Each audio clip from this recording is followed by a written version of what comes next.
Well, while the major military battles may be over, another enormous fight is just getting off the ground, the struggle to fill the power vacuum.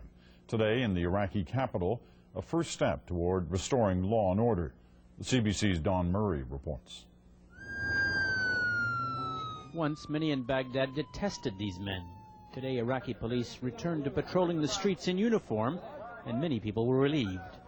Several hundred police turned out at the Baghdad Police Academy this morning to begin patrols with American forces. This was an American initiative, and the Americans seemed most relieved of all.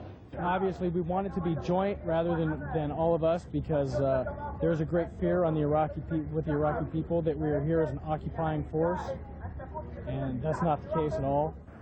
Baghdad is a city coming back from chaos.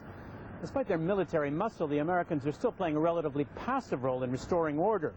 And the return of some police in uniform to the streets is, today at least, largely symbolic. Normality is still a considerable way down the road.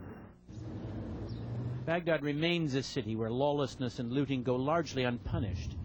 Today, a library containing Islamic manuscripts was set afire. Yesterday, the Chinese embassy was raided and looted. No one intervened. The destruction was massive.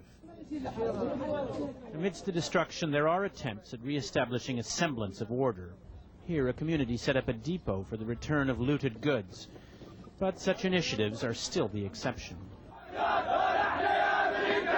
Each day, crowds gather outside the Palestine Hotel. They come to protest, to denounce Saddam Hussein, but also now to criticize the Americans. The argument written on their banners is that the U.S. cares more about Iraqi oil than about its universities, its museums, and its other institutions. Baghdad, by night, is dark. The capital still lacks electricity. Some of the few lights in the night yesterday were American flares as soldiers fought Iraqi militia fighters near the Palestine Hotel. In this small battle, the Americans triumphed and took prisoners. This encounter in the dark is a glimpse of a city suspended, no longer quite at war, but still waiting for peace. Don Murray, CBC News, Baghdad.